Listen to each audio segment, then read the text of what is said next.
Bonjour à toutes et à tous. Aujourd'hui, on va faire ce que j'ai appelé le théorème fondamental des nombres premiers. Aujourd'hui, on va trouver les conditions pour lesquelles un nombre est premier. Avant cela, je vais prendre deux nombres, 2183 et 2869. Je vais chercher est-ce qu'ils sont premiers ou pas. Qu'est-ce que je fais? 2183, c'est 1091 plus 1092. Et 1092 divisé par 2, ça donne 546. Qu'est-ce que je vais faire? Je vais prendre ces deux nombres, 1091 et 1092. Voilà, 1091 et 1092. Je l'élève au carré et moins 546. 1091 au carré moins 546, c'est un multiple de 2183. C'est 545 fois 2583. C'est la même chose, 1092 au carré moins 546, c'est 546 fois 2183. Qu'est-ce que je vais faire? Maintenant, je vais faire une suite ici. J'ai moins 546, moins 2, ça donne moins 548, moins 2, moins 4, 552, moins 6. moins 8, moins 10, etc. Et ici, 91, 92, 93, 94, etc. Je rajoute 1. Et l'autre côté, c'est la même chose. Donc, moins 1091, 1090, 1089, etc. Et c'est la même chose. Donc, j'aurai 546, 548, 552, etc. jusqu'à 576. Qu'est-ce que je vais remarquer? 576 est un carré parfait. Donc, ça veut dire 1972 au carré moins 576, ça veut dire c'est une identité remarquable. 1097 moins 24 fois 1097 plus 24, qui est égal à 1073 fois 1121. Et de l'autre côté, c'est la même chose. J'arrive jusqu'à 1086 au carré moins 576, ça donne 1086 moins 24 fois 1086 plus 24. Et ça donne 1062 fois 1110. Qu'est-ce que je remarque? Je prends 1121 moins 1062, je trouve 59. Et 1110 moins 1073 égale à 37. Donc 2183 est égal à 37 fois 59. J'ai décomposé un nombre en un produit de deux nombres premiers, 37 fois 59. La même chose pour 2869. C'est 1434 plus 1435. Toujours 1434, je le divise par 2, je trouve 717. Je vais refaire le même travail. J'ai 1434, 1435. Dans ce cas, ici, le pair est plus petit que le impair. Ici, c'est le contraire. Le impair, il est plus petit que le pair. Donc, qu'est-ce que je vais faire? Au lieu de mettre moins, quand j'ai le pair, le nombre pair qui est plus petit, je vais mettre plus. Donc, 1434 au carré plus 717, c'est un multiple de 2869. 717 fois 2869. Et c'est la même chose, je retranche 2. 717 moins 2, 715, 715 moins 4, moins 6, etc. Ici, moins 546 moins 2, ça donne moins 548. À la fin, j'aboutis à 1089, 1477 au carré, donc toujours 1434, 435, 436, 437, etc.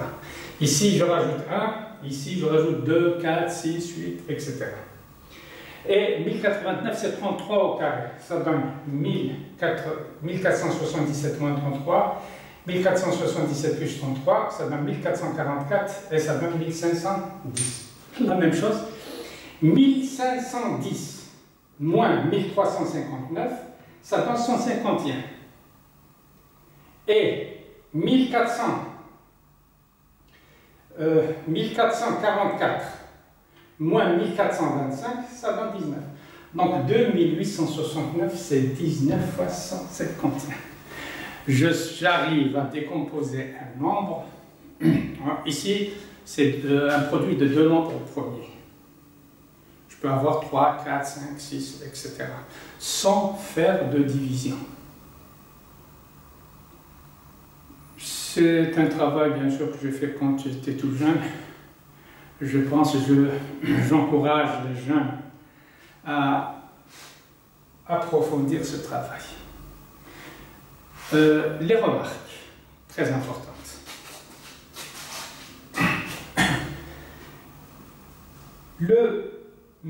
Donc ici j'ai 1062 fois 1110 et j'ai 1073 fois 1121. 1062 c'est 18 fois 59. 1110 c'est 30 fois 37. 1073 c'est 29 fois 37 et 1121 c'est 19 fois 59. Déjà, ces nombres-là, ils sont multiples de 37 et de 59. Autre remarque, 18 fois 59, 30 fois 37, 19 fois 59, 29 fois 37. Si je fais 18 plus 19, je vais retrouver le 37. Celui-là, si je fais 30 plus 29, je vais retrouver 59.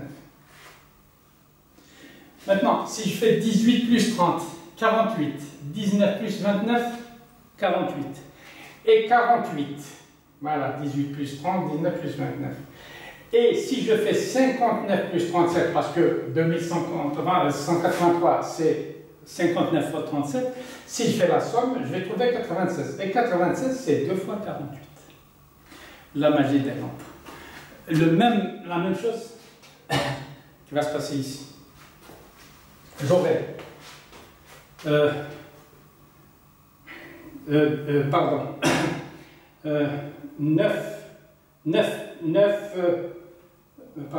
9 plus 76, c'est 85. 75 plus 10, c'est 85. C'est la même chose, 1510 moins 351, 1044 moins 1444 moins 1425, c'est 19. Je retrouve donc 2869, c'est 19 fois 151. Quelle est la remarque qu'on peut faire ici? Quand j'ai retranché 2, 4, 6, 8, je suis arrivé à un carré parfait. Ici, c'est la même chose, je suis arrivé à un carré parfait. Supposons, dans cette suite, il n'y a pas de carré parfait. Deux carrés parfaits qui sont égaux. S'il n'y a pas de carrés parfaits qui sont égaux, le nombre n'est pas premier. Pour qu'un nombre soit premier, il ne faut pas qu'il y ait deux carrés parfaits. Donc je peux énoncer ce théorème comme étant le théorème fondamental des nombres premiers. Tout ça, ces nombres n'ont pas, cette méthode n'a pas livré tous ses secrets.